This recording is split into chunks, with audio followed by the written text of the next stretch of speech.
ಇದು ನೇರವಾದ ಕ್ವಶನ್ ನಿಮಗಿತ್ತ ನಿಮಗಿತ್ತ ಹಾಂ.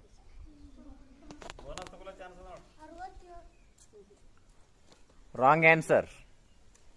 ಕ್ವಶನ್ ಟೀಚರ್ ಹೇಳ್ತಾರ ನೋಡ್ರಿ ಆನ್ಸರ್. ಹೇಳಿ ಟೀಚರ್. ಎಷ್ಟು?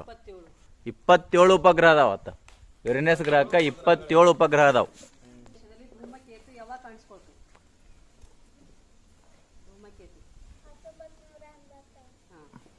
Right answer. 1986 ಧೂಮಕೇತು ಭಾರತದಲ್ಲಿ ಕಾಣಿಸ್ಕೋತು.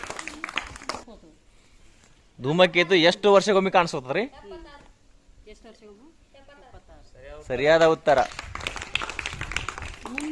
ಮುಂದೆ ಯಾವಾಗ ಕಾಣಿಸಿಕೊಳ್ಳುತ್ತದೆ? ಮುಂದೆ ಯಾವಾಗ ಧೂಮಕೇತು ಇನ್ನು ಮುಂದೆ ಯಾವಾಗ ಕಾಣಿಸ್ಕೋತದ?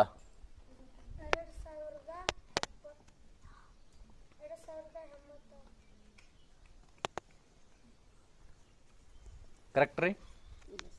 Question pass. ಸರಿಯಾದ ಉತ್ತರ.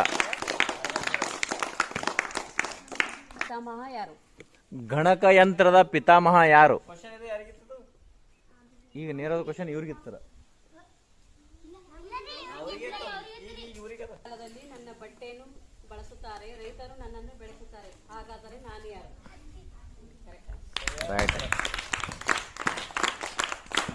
ತುಪ್ಪಳದಿಂದ ತಯಾರಿಸುತ್ತಾರೆ, ಚಳಿಗಾಲದಲ್ಲಿ ನನ್ನನ್ನು ಧರಿಸುತ್ತಾರೆ, ಹಾಗಾದರೆ ನಾನು ಯಾರು? ಕಂಬಳಿ.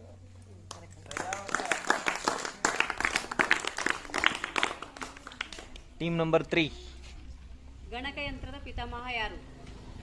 ಗಣಕಯಂತ್ರದ ಪಿತಾಮಹ ಯಾರು? ಕಂಪ್ಯೂಟರ್ ಪಿತಾಮಹ. ಕ್ವಶನ್ ಪಾಸ್ ಆಗಿದೆ ನೋಡ್ರ.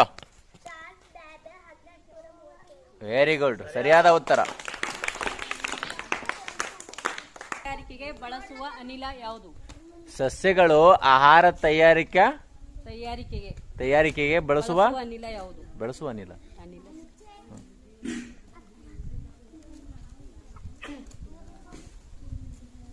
ಹಾ. ಏ ಕರೆ ಸೀದಾ ಕೊಡ, ಇಲ್ಲಿ ವಿಡಿಯೋ ಮಾಡತ್ತೀನಿ.